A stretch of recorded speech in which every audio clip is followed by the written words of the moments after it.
Let's see what this baby can do, Bernie said. And there you have it, Bernie's brilliance, lighting up the whole oil-stained yard at Nixon's Championship Auto Body. Let's see what this baby can do. Can you imagine anyone else saying that? I sure can't. I wouldn't even try. And who knows Bernie better than me? Sometimes humans talk to themselves, as you may or may not know. Humans have a lot going on in their heads. Too much? I couldn't tell you. But I wouldn't trade places. Let's leave it at that. The point is that when they're talking to themselves, they're trying to dig down through all the too-muchness and get to what's at the bottom. Digging, as it happens, being one of my very best things. Maybe we'll get to that later. For now, the takeaway is that Bernie talks to himself in front of me. So I know what's at the bottom of Bernie, way down deep. Case closed. Closing cases is what we do, by the way, me and Bernie. We're partners in the little detective agency. Little on account of that's Bernie's last name. Call me Chet, pure and simple. Our cases usually get closed by me grabbing the perp by the pant leg, although there were no perps around right now and we weren't even working a case. My teeth got a funny feeling. Nixon Panero, owner of the shop and our good buddy, patted the hood of our new Porsche.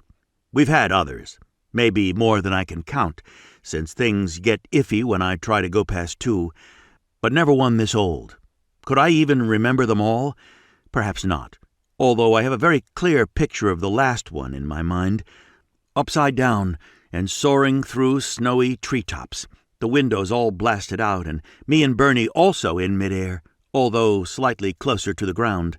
I'd miss that Porsche, especially the martini glass decals on the fenders, but this one, with an interesting black and white pattern, as though a normal PD squad car was rippling its muscles, if that makes any sense, looked none too shabby.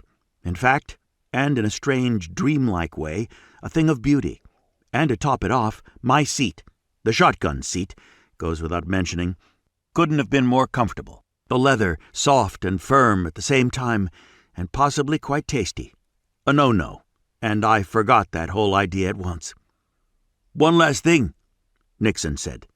Bernie, hands on the wheel, ready to go, glanced up at him.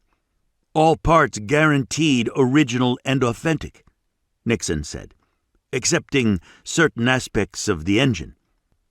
No problem, Bernie said. You're the expert. Thanks, Bernie.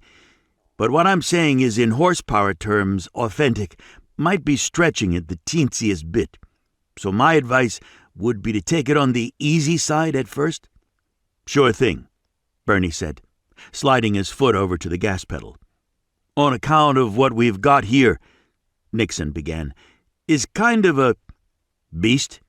Was that what Nixon said? I couldn't be sure because at that moment Bernie's foot, he was wearing flip-flops, one new-looking, the other old and worn, touched the pedal. Just the lightest touch to my way of thinking, but enough to get our new engine excited in no uncertain terms. It roared a tremendous roar, and this new dreamlike ride of ours shot out of Nixon's yard and into the street. I felt like my head was getting left behind, meaning that shooting out doesn't really do the job here. Was it possible we were actually off the ground? I believed we were. Woo-wee! Bernie cried as he brought us safely down, all tires on the pavement. Woo-wee, baby!